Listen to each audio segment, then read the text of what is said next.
Aquarius, Sun, Moon, Rising, and Venus placements. And of course, sa ating mga cross-watchers, magandang araw po sa inyong lahat. Welcome or welcome back po dito sa Bonum Magos PH. In today's video, Aquarius, alamin natin kung ano mga dapat ninyong malaman sa love life mo, sa family mo, at sa loob ng iyong tahanan. Ayan.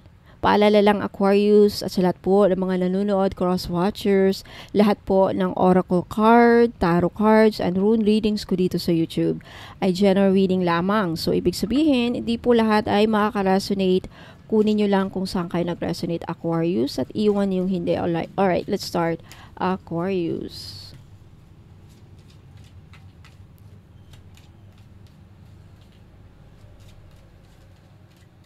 Aquarius, you have ebb and flow.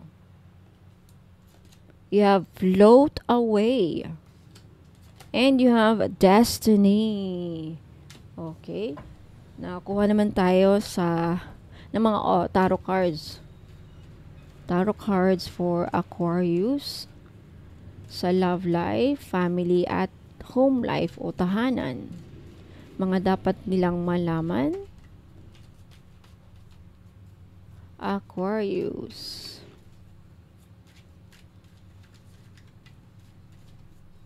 Aquarius. One last shuffle, Aquarius. Okay, Aquarius, you have the Eight of Swords. You have the Ace of Wands. Nine of Wands. Five of Cups. Six of Pentacles. Page of Pentacles. Ten of Swords. And Five of Wands. Ano nangyayari? Aquarius. Okay. Kung naghahanap po kayo ng mga pampaswerte, pang-attract ng love, career growth, protection, healing, at iba pang spiritual items na makakatulong sa problema o pangangailangan ninyo, message nyo lang po ako sa FB page, Bonum Magos PH na may blue check, verified ni Meta. At kung gusto nyo naman ng private reading, ritual o distance Reiki healing, libre na ito basta bumili kayo ng item sa akin na may kasamang inclusions.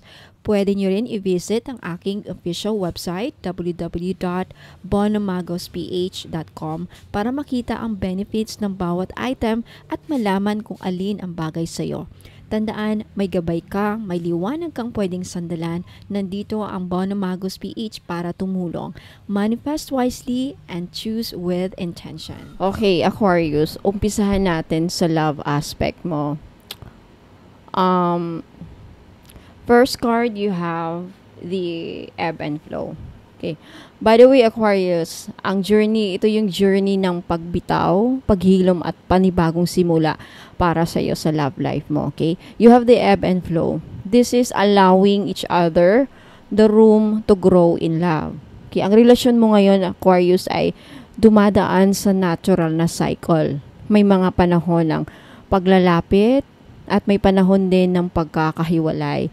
Hindi ibig sabihin nito ay tapos na agad ang love story ninyo or love story mo. Minsan, kailangan lang ng space para makapag-reflect at mag-grow ang bawat isa.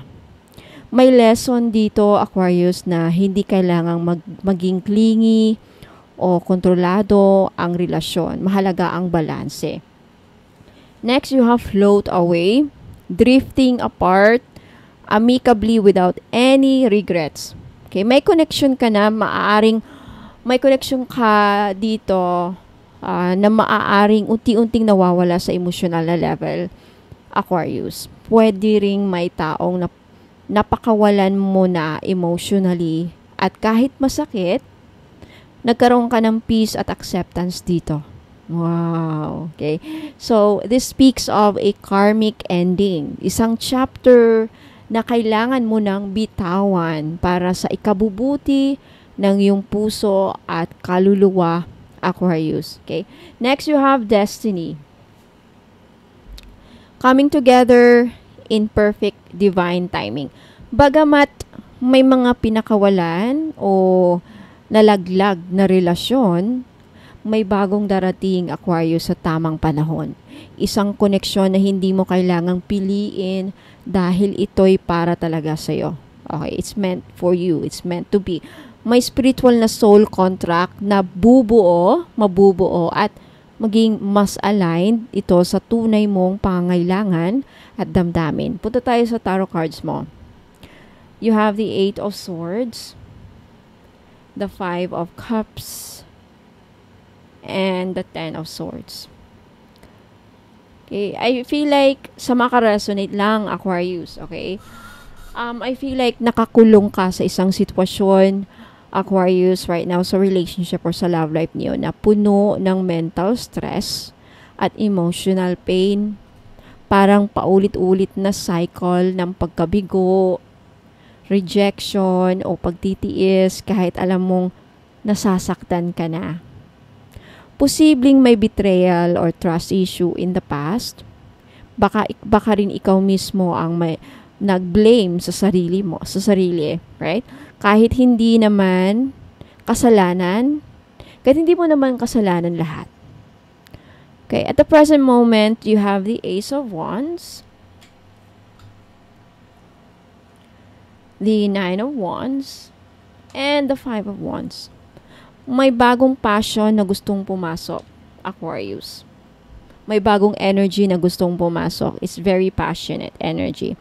Maaring may isang taong nagpaparamdam o interesado sa iyo pero ikaw ay may guards up pa rin. Okay? And understandable kasi I feel like ayaw mo nang masaktan, right? Pinoprotektahan mo na ang sarili mo na masaktan ulit. Naglalaban-laban ngayon ang desire mo to move on at ang fear na masaktan muli. Marami ring internal at external conflicts. Maaaring may third-party issue or silosan. Okay? Pinipigilan mo pa ang sarili mo na magmahal muli dahil sa trauma at trust issues. Okay? Now, the future energies, Aquarius, you have the Six of Pentacles and the Page of Pentacles. Okay. Matututunan mo ring balansihin, Aquarius, ang bigay at tanggap sa relasyon. Ang pagbibigayan at tanggap sa relasyon. Give and take sa relationship. Kumbaga, you will no longer settle for one-sided love, which is good. Okay? May paparating na bagong oportunidad sa pag-ibig, a person na mature, consistent, at stable. Kahit baguhan pa lang sa connection. And this is someone na hindi lang puro passion, kundi may long-term potential. Okay? So, summary sa love life mo, Aquarius. Sa past, may painful ending na parang nagtapos ng walang closure.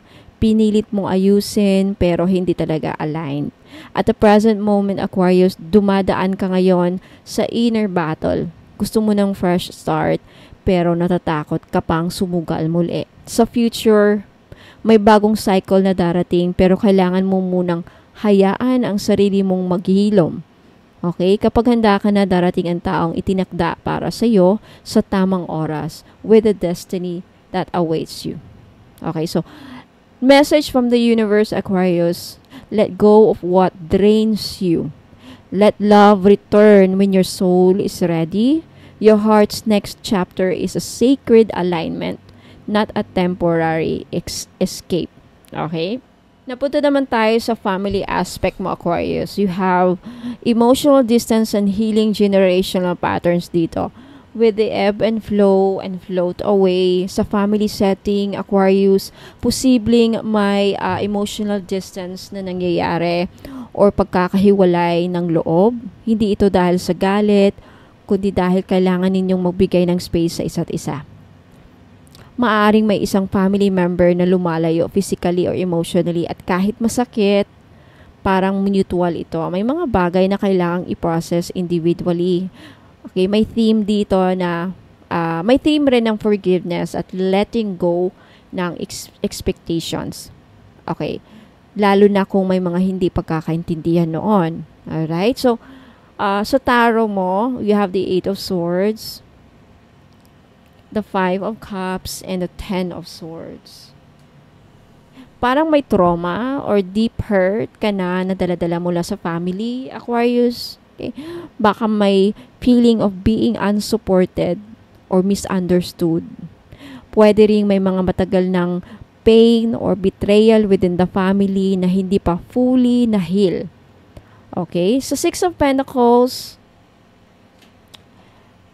and the Page of Pentacles, may energy ng pagbawi at pagpapapantay ng timbangan. May mga posibilidad ng reconciliation na pwedeng mangyari, pero dandahan ang proseso nito, Aquarius. Okay, a younger family member might become the bridge for peace or growth.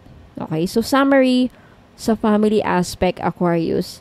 Ang family mo ay parang dumadaan pa sa emotional disconnection, pero may potential for healing at reconnection. So, kailangan lang ng space, respeto, at willingness to rebuild the trust ulit. Punta tayo sa inyong tahanan, home life. Okay, may conflict, may reset energy at rebuilding of space, safe space. You have the destiny and the ebb of flow. Aquarius, ang home environment mo ay maaring nasa transition phase right now, either physically, change of location, setup, or emotionally, change in dynamics, kumbaga. So there's a call for restructuring your space to align with your soul's peace and healing. Okay? Sa Ace of Wands with the Nine of Wands and the Five of Wands, daming wands. Posible ang conflict o tension sa loob ng bahay. Pwedeng clashing personalities, hindi pagkakaintindihan, o pagod sa paulit-ulit na issue. Pero may desire ka rin for a fresh start. Okay? Either by asserting boundaries, recognizing your living space, or even moving. Ayan. With the Page of Pentacles, may energy ng bagong simula, simpleng pagbabago sa environment o disiplina sa routines na makakatulong sa peace sa loob ng pamamahay.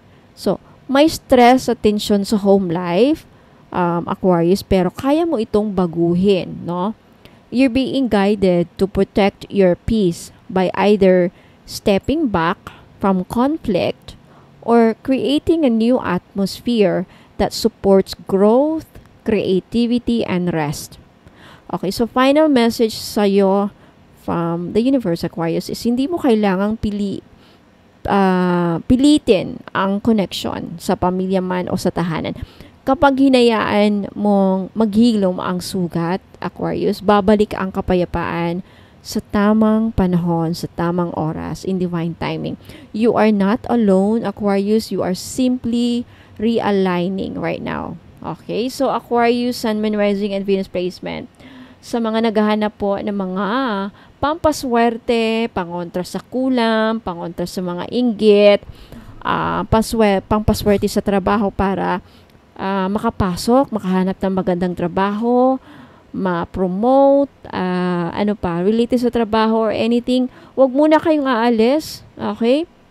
Kasi may ipopromote ako ng mga items dito sa YouTube. And I feel like baka makakatulong. And kasama dito, package deal.